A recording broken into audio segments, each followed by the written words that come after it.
Fala pessoal, e bem-vindo à última aula, à conclusão do nosso curso sobre o que é conservadorismo.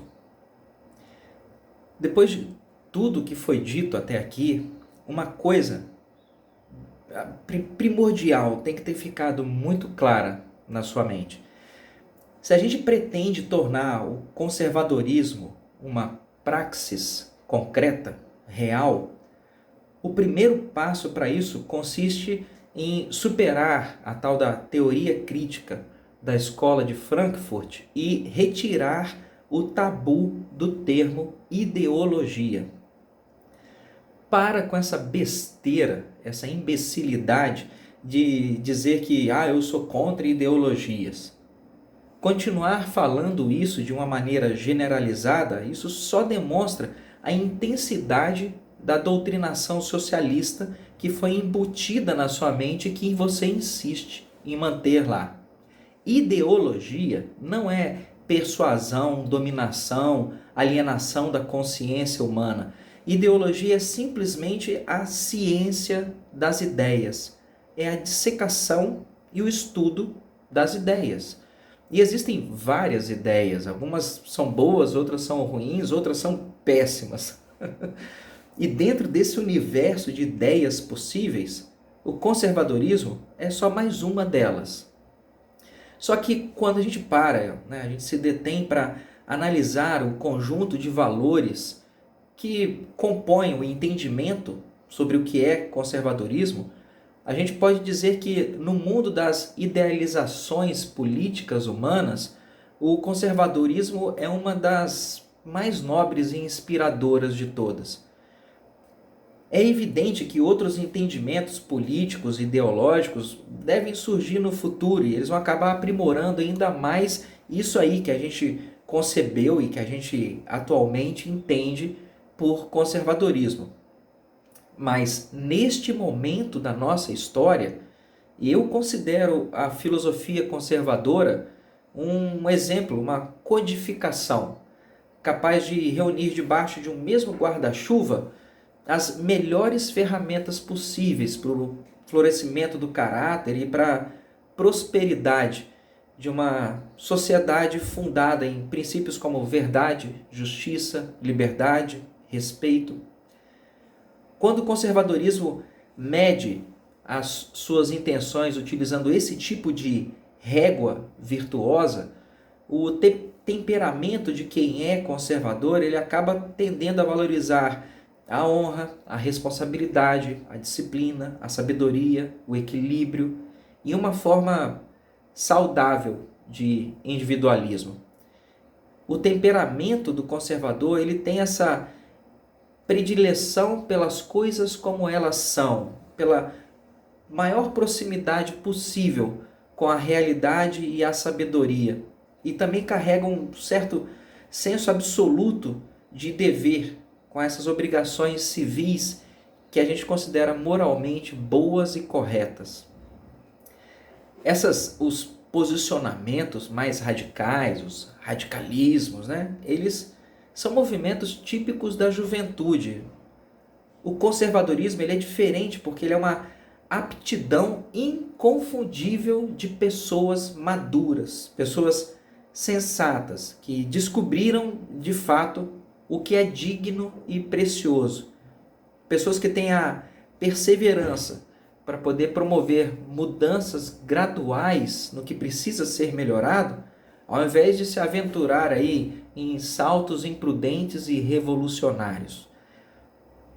Enquanto os conservadores falam da santidade da vida, do casamento, da família, do autopertencimento, da importância do mérito, do valor dos talentos individuais, da importância da propriedade privada e do livre mercado, a gente olha para o outro lado e vê que os dogmas do lado esquerdo do espectro político-ideológico, eles são cheios de incongruências, como identidade de gênero, feminismo, assistencialismo financeiro, promoção de aborto e drogas, demonização das diferenças e essas indignações seletivas. É bem fácil, quando a gente observa essas diferenças, é bem fácil a gente constatar que primeiro grande mérito do conservadorismo está nessa própria psicologia de quem é conservador. Essa psicologia permite que nós entendamos que nós somos seres imperfeitos e que nenhuma ordem social perfeita jamais vai conseguir ser criada por nós. Qualquer tentativa no sentido de criar uma ordem social perfeita é uma aventura rumo a uma utopia que tem grandes chances de se degenerar em atrocidades inomináveis, como a gente já viu acontecer ao longo da nossa história.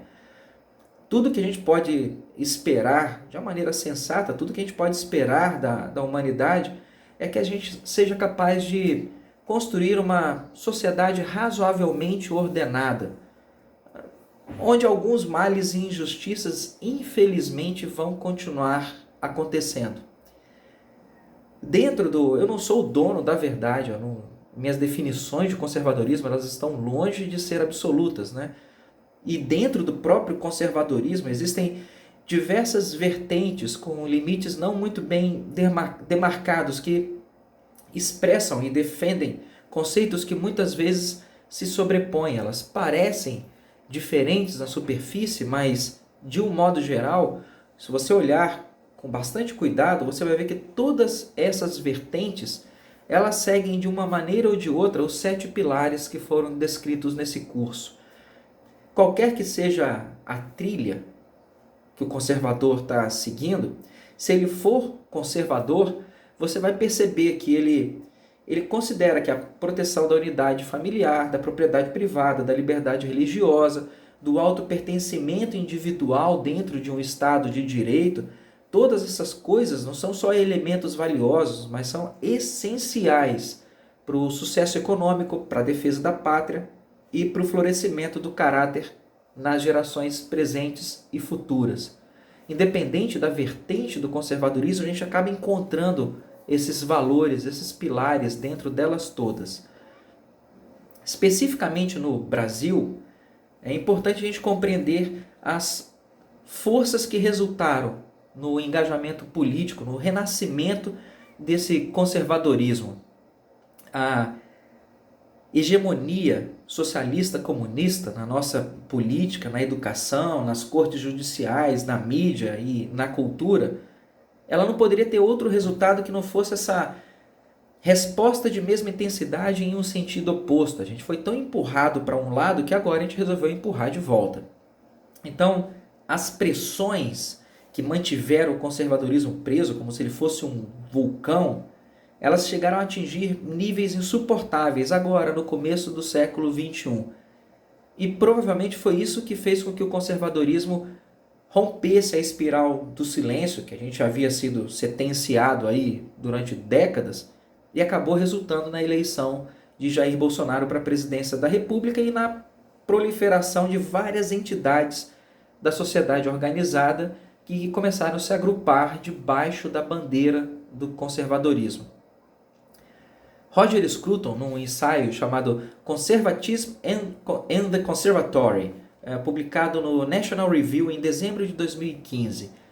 Nesse texto, Scruton afirmou que o verdadeiro motivo pelo qual as pessoas são conservadoras é que elas têm apego às coisas que desejam proteger do abuso e da decadência, como a família, a religião e a propriedade privada. Mas o apego da gente, ele não se resume a essas afinidades. O apego do conservadorismo, ele vai muito além. Ele não é minoritário, ele traça um círculo muito mais amplo que apenas nosso universo particular. Quando um conservador fala sobre direito, ele não está pensando apenas nos direitos individuais, nos privilégios dele, mas ele pensa nos direitos da sociedade como um todo. O desenvolvimento econômico e humano das nações, ele pode ser explicado de maneira bem honesta apenas quando a gente considera a soma de variáveis, como o direito à propriedade privada, o livre mercado, o justo Estado de Direito, a defesa da liberdade e da democracia, o amor pela pátria e o respeito a um poder muito maior do que nós, humanos. Por defender a busca pela verdade, desejar que cada indivíduo na sociedade tenha garantida a oportunidade para realizar seu potencial, o conservador, o bom conservador, ele entende e defende cada um dos elementos contidos nos pilares que eu descrevi como sendo pilares do conservadorismo. Ao longo desse curso eu forneci várias provas de como que esses pilares do conservadorismo são importantes para o florescimento, para a prosperidade de uma nação, mas eu acho que aqui cabe ainda mais um exemplo, se ele não ficou claro o suficiente. Na década de 1930, a Finlândia e a Estônia, esses dois países possuíam um padrão de vida muito parecido, muito similar.